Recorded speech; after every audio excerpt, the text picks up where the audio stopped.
Hi guys, it's me, Nick, and today we are going to be going over a few concepts that I think will help you improve as players. Most important keynote from this video, do as I say, don't do as I do. I know I've recorded a few twos videos and, they go a bit questionable, right? But I am still an RLCS coach, and I want to give you guys the best advice so you guys can either rank up or improve from that gap from, let's say, semi-pro to pro. And I want to give you all the tips and tricks that I know that are easy to put into your game, whether you are plat, diamond, gold, or if you're trying to break from top 32 to a top 24 or a top 16 level player. So we're going to be going over probably the most important mechanic that I know, and it's awareness. And I know it sounds crazy for me to go, the most important mechanic is not even a mechanic, but understanding situational awareness and what situations you can cause by your positioning can create a whole new level of gameplay that'll help you rank up and improve your results. So, we are on a website today called drawboard.rlcd.gg. So this basically just gives me like a tabletop tactics view of the field. What I'm going to be explaining today is how to actually pressure off ball and how to create situational advantages via your awareness. So, this situation happens a ton in games. Specifically, we're going to be looking at twos, but then we'll also go to 3v3 gameplay that should help, and probably a little bit more of the bubble scene / like GC SSL area, or if you're threes mains, feel free to take the advice as well, right? The number one thing you're going to be looking for on rotations back is, can you take out this player, right? There's three things in general you're looking for, and mind the handwriting, right? I am using a pen. The mouse is not the best thing in the world. There's three things to look for: pads, demos, and passing lanes. So, pads, demos, pass. These are the three most important things. I'd probably say get rid of passing if you're under, let's say, GC, because I don't think more often than not it's really going to be an option. However, looking for demos on rotation is one of the most effective things we can do possible. So, getting into it, we're going to look at examples. I think I picked out 2 or 3 Vatira replays and then a couple RLCS replays so you can see the difference in 2s and 3s. But I want to get into this idea of when you're rotating back, this is how you should look at the field. Realistically, this guy is going to be in either a 1v1 or a 1v2. So you'll see 1v, actually I don't like how that color pops up. It's either going to be a 1v1 or a 1v2. Why is it like this? Because you're out of the play. And there's a chance this guy's out of the play as well, but he's going to be coming into it, you're going to be coming into it. So what can you do to be effective?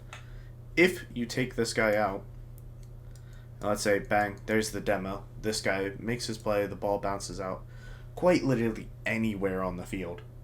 This guy's going to spawn here. This guy's going to be recovering with low boost. Your teammate's going to be recovering with low boost. If you have any boost, more than likely you're going to get the free ball. And the concept a lot of people misunderstand is, yeah, but what if he scores? Well, if this guy scores or makes an outplay, you're not relevant to the play anyway. So it doesn't really matter what you do. You can go for a psycho for all I care. It's still in your net, right? So it's irrelevant. What do people normally do? I already know you guys because you're all little rats, and I am the same rat when I'm not focusing when I play.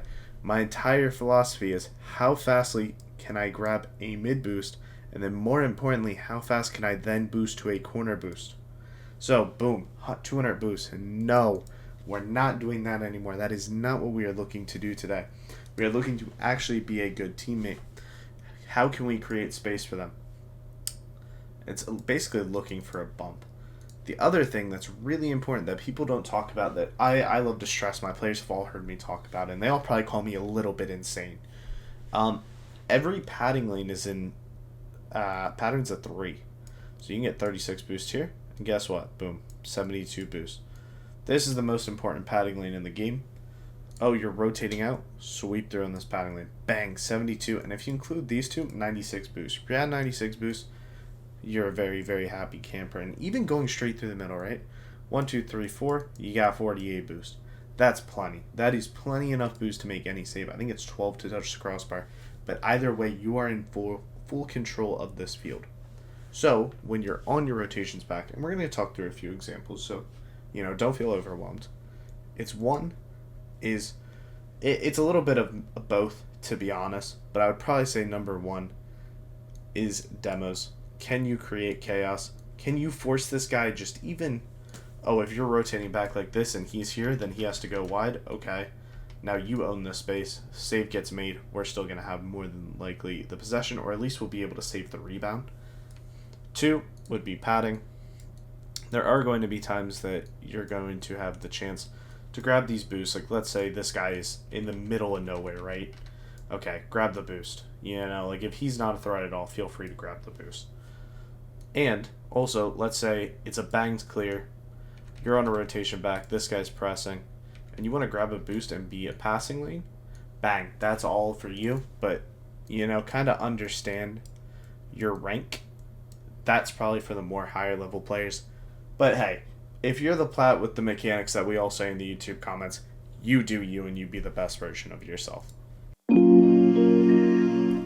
So, getting into it, this is actually a 3v3 example. This is from M80. This is actually from the first regional when we played Gen G. We 3-0'd them in this series. Actually, we 3-1 them in this series. I want to look at NASA's point of view and also AJ's point of view afterwards. So, situation like this, Nas throws himself at the ball, whatever, doesn't come off.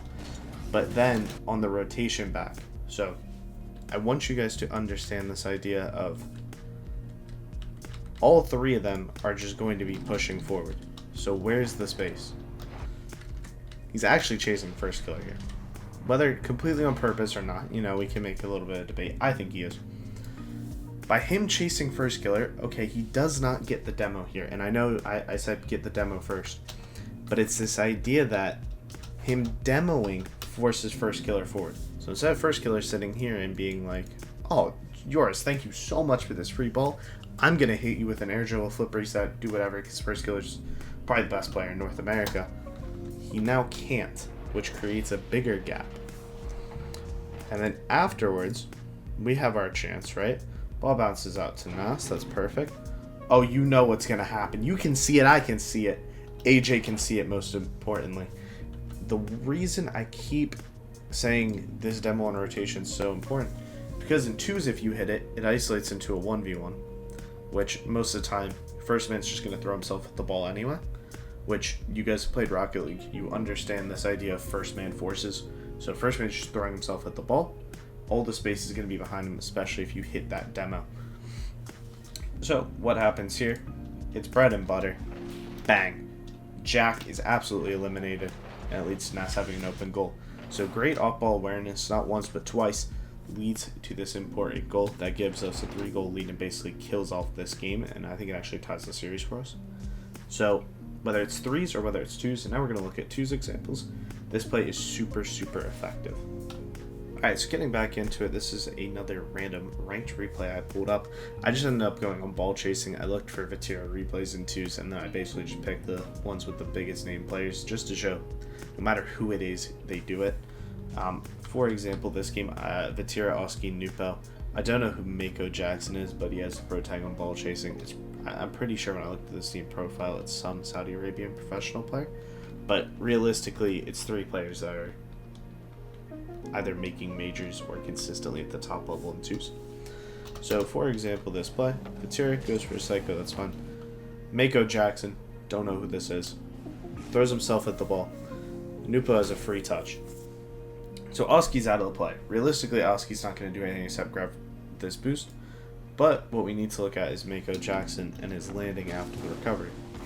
Throws himself at the play, instantly drops down, and is chasing Vatira. You realize the bangs comes in, and if he gets Vatira here, it's a goal. He doesn't, but oh, you're seeing there is a blue goal, and we're not looking at the blue team right now. Nupo does the exact same thing that Vatira just did and pushes up, and Oski gets his chance to do the exact same thing Mako Jackson just did and chase Nupo. And he gets the bump on Nupo, gets the goal. And we can say this could even become a pass, where if Oski just jumps and redirects this is a goal.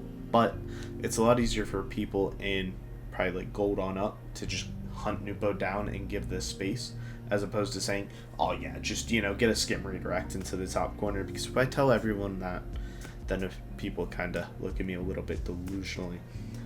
But this is an example of how pros use it and how you can do it on both sides of the field. and how there's always an opportunity where you just have to trust your last man to get the touch. So this is the last game we're going to look at. 2 examples from this game actually. So another lobby, Vatira, Skyrix, who's one of his friends, Drafinho and Yan of Furia made top 8 at the major. Went 3-0 in Swiss stage as well actually. And we'll see how this play starts. Drafinho is hard chasing Vatira, and based on that demo, all you can see is the smoke screen, but I want to show it from a different angle just to kind of give you guys this understanding of why this demo is so important. Vatira is going to have to spawn here, or here basically, but in this pattern, right? Skyrix is in an awful place here, right? So he either has to pre-jump and throw himself at the ball, in which case Yan just has to get an outplay, and Vatira is then in a situation where he either has to throw himself at the ball or give up all of this space. But it's pretty much 2 1v1s, or actually, to be honest, it's basically 2 2v1s that most of the time they should execute on. Funnily enough, this is the time they don't. The air dribble comes in, Skyrix actually saves it, but you see the amount of space that Fury are instantly able to take because of the demo, where Skyrix ends up kind of screwing over Vatira anyway. But the point of what I was trying to show was how much space they're able to gain and the numerical advantages that they'll have. Will they execute every time? No, of course not. They're obviously humans. But it's still this idea that it creates chances. Now, to go to how they score, funnily enough, it's the exact same way. Vatira throws himself at the ball, and when you throw yourself at the ball, this crazy concept happens. That means you land behind the last defender, which means he's able to chase Yan, and it isolates into the same 1v1 that we just showed a few seconds ago, where Skyrix just needs to make his outplay. He's a good enough player to just basically take the 1v1 and go for the outplay, get the air drill bump. But a lot of this concept comes down to this idea that you're trusting your teammate to use the space effectively and at least not concede on his 1v1, not throw away the ball for free. But this is a lot more effective than you always looking for a big boost or always just rotating all the way back to corners. Be helpful on your rotations back. So hopefully you learned something from this video and you do enjoy this type of learning content that can help you improve in ranked. And if it did work for you, let me know down below. And if you're looking for more coaching tips, maybe even more privatized, I do private coaching at metafy.gg/NickOnRL. Link will be in the description. And if you want to see any other concepts or ideas for videos and tips and tricks to help you improve, let me know down below. I'll make sure to read every single comment, and thank you guys for watching.